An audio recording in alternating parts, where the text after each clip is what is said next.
আসসালামু আলাইকুম, শুভেচ্ছা, স্বাগতম প্রিয় দর্শক।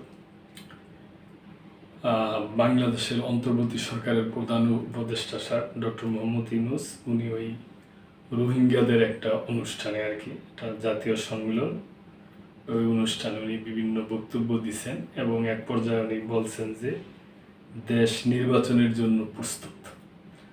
তো এটা আমরাও আশা করি যে মানে ভালোভাবে তাড়াতাড়ি নির্বাচনের দিকে এগিয়ে যাবে এবং হবে।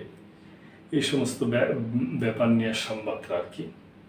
দেশ নির্বাচনের জন্য প্রস্তুত প্রধান উপদেষ্টা অধ্যাপক মোহাম্মদ ইউনূস বলেছেন, সরকারের প্রত্যক্ষ মদদে 1 বছর আগে ঘটে যাওয়া হত্যাযজ্ঞ এবং ছাত্র জনতার গণ-অভ্যুত্থানের পর বর্তমানে দেশ যথেষ্ট স্থিতিশীল এবং নির্বাচনের জন্য প্রস্তুত। তিনি বলেন, 2026 সালের ফেব্রুয়ারির প্রথমার্ধে নির্বাচন ঘোষণা করা হয়েছে এবং এই নির্বাচনের মাধ্যমে অন্তর্বর্তী সরকার একটি নির্বাচিত সরকারের হাতে ক্ষমতা হস্তান্তর করবে। আজ সোমবার কক্সবাজারে রোহিঙ্গা অংশীজন সংলাপের উদ্বোধনী অনুষ্ঠানে প্রধান উপদেষ্টা এসব কথা বলেন। তিনি বলেন, আমরা এখন আমাদের রাজনৈতিক ইতিহাসের এক গুরুত্বপূর্ণ মুহূর্তে আছি। 1 বছরের আগে আমরা এক ভয়াবহ হত্যাযজ্ঞের মধ্য দিয়ে গিয়েছিলাম।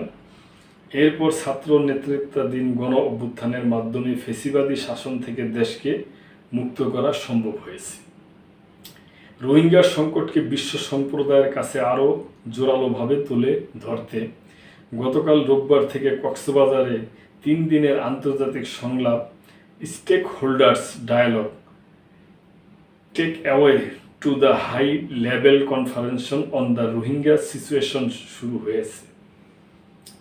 প্রধান উপদেষ্টা স্থানীয় হোটেল বে ওয়াচে আজ সংলাপের আনুষ্ঠানিক উদ্বোধন করেন। উদ্বোধনী বক্তব্যে অধ্যাপক ইউনূস রোহিঙ্গা সংকটের টেকসই সমাধানের জন্য 7 দফা প্রস্তাব উপস্থাপন করেন এবং আন্তর্জাতিক সম্প্রদায়কে কার্যকর ভূমিকা নেওয়ার আহ্বান জানান।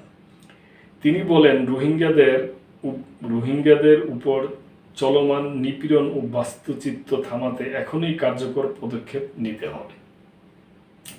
অধ্যাপক ইউনূস উত্থাপিত 7 দফা প্রস্তাবের মধ্যে রয়েছে রোহিঙ্গাদের দ্রুত, নিরাপদ, মর্যাদাপূর্ণ ও টেকসই প্রত্যাবর্তনের জন্য বাস্তবসম্মত রোডম্যাপ প্রণয়ন, দাতাদের অব্যাহত সমর্থন, মিয়ানমার কর্তৃপক্ষ ও আরাকান আর্মির কাছে রোহিঙ্গাদের নিরাপত্তা ও জীবিকা নিশ্চিত করার আহ্বান, রোহিঙ্গাদের সঙ্গে গঠনমূলক সংলাপ ও অধিকার পুনঃপ্রতিষ্ঠা, আসিয়ান সহ আন্তর্জাতিক সম্প্রদায়ের সক্রিয় ভূমিকা, গণহত্যার বিরুদ্ধে কঠোর অবস্থান এবং আন্তর্জাতিক আদালতে জবাবদিহি ত্বরান্বিত করা। তো প্রিয় দর্শক, এটা উনি রোহিঙ্গা সম্মেলনে এই ধরনের 7 দফা প্রস্তাব দিচ্ছেন এবং উনি বলছেন যে দেশ এখন নির্বাচনের জন্য প্রস্তুত। ওনারা নির্বাচন করে একটা নির্বাচিত জনপ্রতিনিধির কাছে ওনারা ক্ষমতা হস্তান্তর করতে প্রস্তুত।